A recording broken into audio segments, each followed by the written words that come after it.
Hey everyone, Hobo4Craft, aka MrHobo here, and I'm going to be bringing you a commentary today. Actually, no shoutcast for me. I've already seen this replay, and it's really interesting. Very, very entertaining, but also has a lot of things you can learn from it. And today's topic is how to keep Zerg pressured. Sometimes how to keep them contained. NTT does keep Dimaga contained for a little bit, but not late game. But the main topic is just pressure.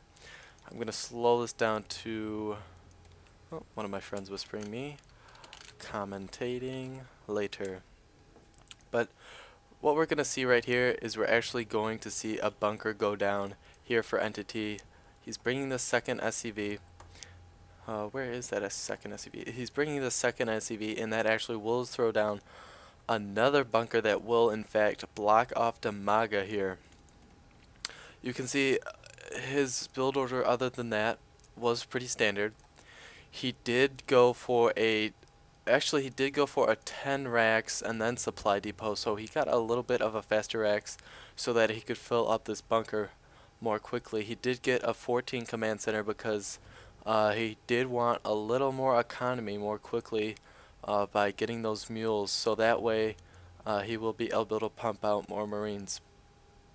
And this really works well when your opponent is going to try to fast expand, which you can definitely expect on a map this large. It is a Delta Quadrant. It's not that big of a map, but a space like this is even bigger than the cross on Steps of War, maybe the same size. So Dimaga did feel comfortable to go 14 hatch into 15 pool and then straight extractor. I believe he did want to get speedlings. Very good build there. Just gonna go ahead and unpause, speed it up a little bit. And we're gonna see the second burrow go down. Does in fact block all of these drones, and he is able to pick them off. I'm not sure if Dimaga noticed the second bunker go down, and now it's kind of this little panic mode where Dimaga he can't get to his X-bow, which means he can't defend it. And just gonna speed this up a little bit. Oh, almost gets that overload. That would have been nice early on, but now it's just attacking this X-bow, and Dimaga really can't do anything about that. So he just cancels it, because what else is he gonna do? He's not gonna waste any of that. We're gonna see a nice little bit of a harassment here. Picking off Zerglings and getting into your opponent's base while doing the strategy is very important, because you can see exactly what's going on, know exactly how to deal with it. And right there, that was very important. When he destroyed that creep tumor, that disallows the spine crawler to come up and be aggressive right here. Very important for Zerg. This also applies to if you've ever faced a Protoss who blocks you in with Pylon, gets a quick forges base, and then throws down a photon cannon or two. A lot of people have been doing that to me ever since they saw Tester do it, and not yet has it worked on me. I mean, I think Tester lost when he did it too. I mean, everybody just thinks they can try and be Tester. But anyway, yeah, very important to get that creep tumor down. I actually get it before I pump out my larva when I see a cheese like this, because I want this spine crawler dealt with right away so I can get a fast counter with the amount of speedlings I will have. Gonna go back. Very nice harass, like I said. Doesn't even lose any marines. Able to pick off about, I want to say, 3 drones here.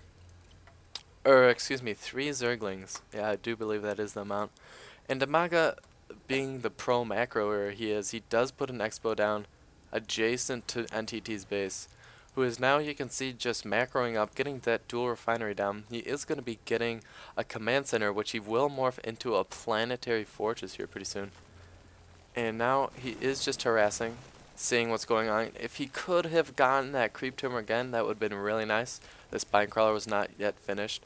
Probably didn't quite know the timing for when that would finish. Excuse me. Gonna speed this up again a little bit. And right here, we see a big mistake. He comes out way too far, commits way too hard, and the speedlings obviously able to surround, and these 2 bunkers left completely without marines, and they're just being able to take down. I believe he does salvage them, get full a refund of all your minerals.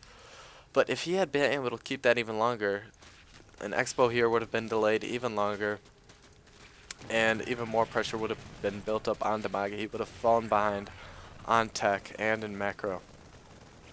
You can see that Entity being very proactive about scouting, which is very important when you're trying to keep your opponent pressured. You can see he's putting down a factory and another command center. And like I said, I don't know if he said it. He is morphing this into a planetary fortress. He did have enough time to do this because of this pressure. Because when you keep your opponent pressured, it opens up new possibilities that you didn't have before, such as putting down a planetary fortress. He doesn't need as strong of an economy as he might have before, but rather goes for more defense because Dimaga has hardly any economy because of how much pressure. And the important number right here is harvesters. We're going to see throughout the game, I'm going to keep it on this tab from now on if you guys don't mind, that Entity is going to be ahead. He's going to be even, if not ahead, in harvester count the whole game. And that is what is so important in Terran versus Zerg when you are playing Terran. If you can be higher in harvester count, be a better macroer than your Zerg opponent, that is huge. And where's that command center? I actually laughed out loud when I saw this from Entity. Gonna pause really bit just to give Entity some credit here. He's a very creative player, kind of like a mini TLO, but TLO's kind of like a lot of hype. Entity doesn't have any hype whatsoever. I just started watching him today, and he's a very creative player, very smooth player, and very adaptive, can switch out of things very well. But now he's going to kind of go in a 1-1-1 build, only he does have 2 Raxes down. Getting an engineering bay just to avoid some sort of tech to Mutos, which is very good, just defensive play. And this is what made me laugh right here. Entity just putting down this expo, he's like, forget the destructible rocks, I'm just going to go for the gold anyway. And I thought that was just hilarious, but we're going to see something very clever from him in a little bit. I'm going to fast forward a lot, excuse me guys, but this is like a 40-minute replay. Dimaga just macroing up, and he's getting like a lot of tech trees here. But Entity now actually using his tank, which is barely in reach, to just go and take down this destructible rocks.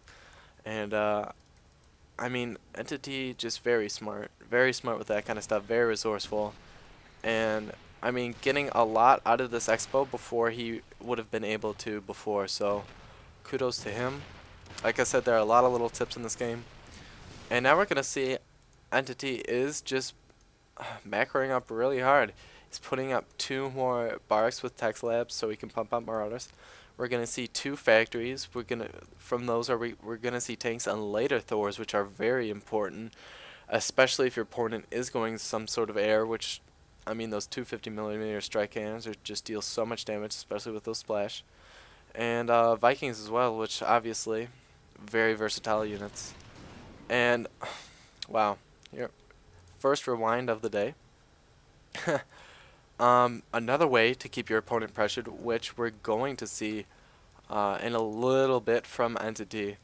He's going to use drops very well in this game.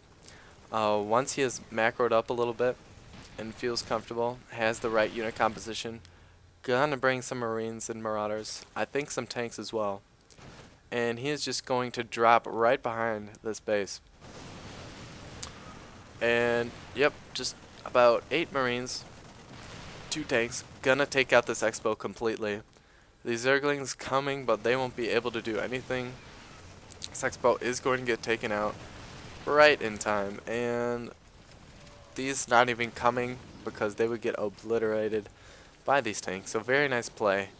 Does deny, and look at the harvester count again, guys. We have Entity up by 13 harvesters at this point. Huge. That is absolutely huge, and increasing the gap. And throwing a bunch of unit composition at your opponent forces them to get a lot of tech trees. Look at this. An Ultralisk Den, or Ultralisk Cavern, excuse me. Hydralisk Den, Infestor Pit. I believe we have, no, that's it, but 3 different tech trees. This costs a lot. And it definitely costs a lot to go ultras. 300 minerals and 200 gas. That's a ton, guys. That's basically a Colossus. And I believe that's how much a Void Ray costs as well. But anyway, I'm getting a little off track here. We're going to see, just going to fast forward a little bit. We're going to see another great drop. And one thing that's very important that we're going to see NTT do right here. Excuse me. Is he going to do it? Come on. One very important thing we're going to see him do here. One very important... Okay, there it is. The scan. Some people take that for granted. You want to throw down a scan every time you're about to go into any aggressive position against your opponent when you are Terran, because you want to know exactly what's there and how you're going to need to be positioned and what you're going to have to face. And that is very important. Some people just don't think about that, but Radagon sieging up right away, doing a ton of damage. Look at this harvester count. Oh, wow. Just going to pause right here. But very nice fungal growth. That's a very smart idea. Keeps his medevacs contained and also keeps these infantry units out of the medevacs. But anyway, this harvester count, we have NTT up by 30 harvesters and more than doubling Dimaga's income. And he is Zerg, people. This is supposed to be the macro race, and that is extremely important. Obviously gives the Terran a huge advantage when they can just sit in their base and macro up and still beat you on one, maybe two bases, even though you have maybe 3 or 4. And he's actually just doubling the income of this matchup. That's huge. And actually Dimaga did play that off pretty well, but look at how little harvesters he does have saturating this expo here. And here comes some Vikings. They are picking off Overlords, being very good about that. And you can see Dimaga doesn't even really have any anti-air because he's been so crippled, pumping out Ultralists to deal with this vast unit composition. It's like he has no way to possibly counter everything that's going on. And when you cannot deal with all the units, that is when you start to panic. That's when you start to go in uh-oh mode. And that's exactly what Dimaga's doing right here. And Entity's just been expoing up very well. Gonna go ahead, speed this up to 8. I believe we will see some more drops here pretty soon. Yep, here we go. Just gonna slow this down. And we're going to get a Thor drop even, so being just very resourceful with everything he's got. Oh, that could have been bad right there. And he does have these Vikings. One thing I would like to see more out of Entity is just a lot more harassing of the Overlords. Puts a lot more pressure on